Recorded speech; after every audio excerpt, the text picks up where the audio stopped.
Welcome back to our channel. ఈరోజు నేనైతే పాలకూర బీరకాయ కొత్తిమీరతో పచ్చడి చేస్తున్నా. ఎలా చేసుకోవాలో చూద్దాం. పచ్చడి కావాల్సిన ఐటమ్స్ బీరకాయ, కొత్తిమీర, పాలకూర. ఇవి రెండు ఒకతనే కట్ చేసి ఒక దగ్గరనే పెట్టేసిన. ఒకటి ఎల్లిగడ్డ, 2 టమాటాలు, కొంచెం చింతపండు, ఒక 20 గల పచ్చిమిర్చి.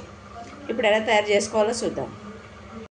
మిరపకాయలు అయితే వేసేసినవి కొంచెం తడిపోయేదాకా ఇట్లా కలుపుకుందాం. ఇప్పుడైతే కొంచెం ఆయిల్ వేసేస్తున్నాం.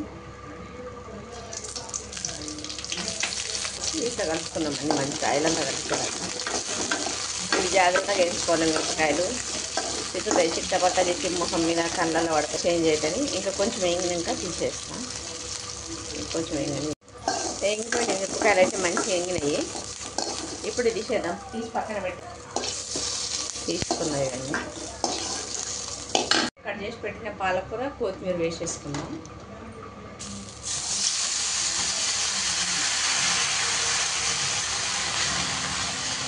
కొంచెం ఆయిల్ వేసేసుకుందాం. కొంచెం ఆయిల్ వేసి వేయించుకుంటే పచ్చడి టేస్ట్ బాగా వస్తుంది. అప్పుడప్పుడు ఇట్లా అన్ని ఆకుకూరలన్నీ వేపుకొని పచ్చడి చేసుకోవాలి. మంచిది, టేస్ట్ బాగుంటుంది.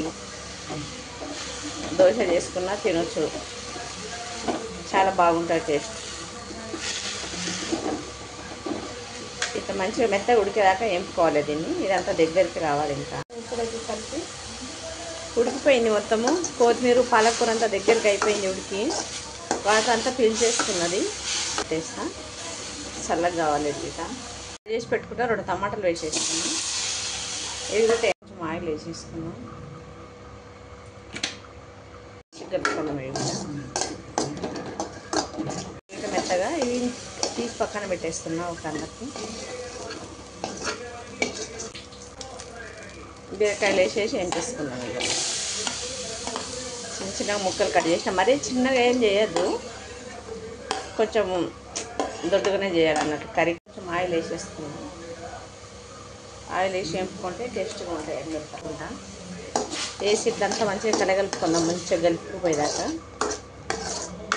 ఈ నూనెలే ఉడికిపోవాలి మెత్తగా బీరకాయలు. కొందాం. బీరకాయలల్లో కొంచెం వాటర్ వచ్చేసినాయి. ఉడుకుతూ ఉంటే వాటర్ ఉన్నాయి.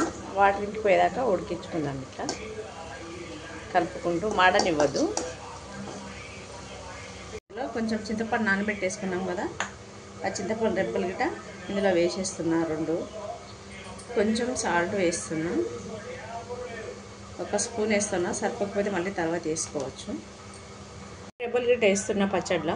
అయితే రెడీ అయిపోయింది. తాలింపు వేసుకుందాం. ఇప్పుడు ఇందులో కొంచెం ఆయిల్ వేసి వస్తున్నాం.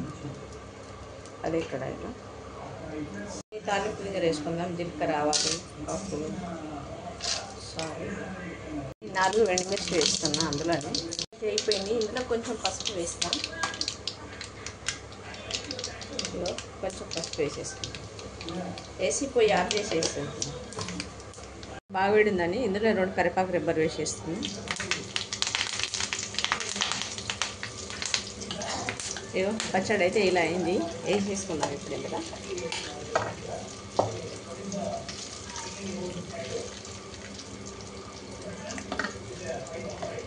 ఇగో పచ్చడి అయితే ఇలా మంచిగా రెడీ అయిపోయింది.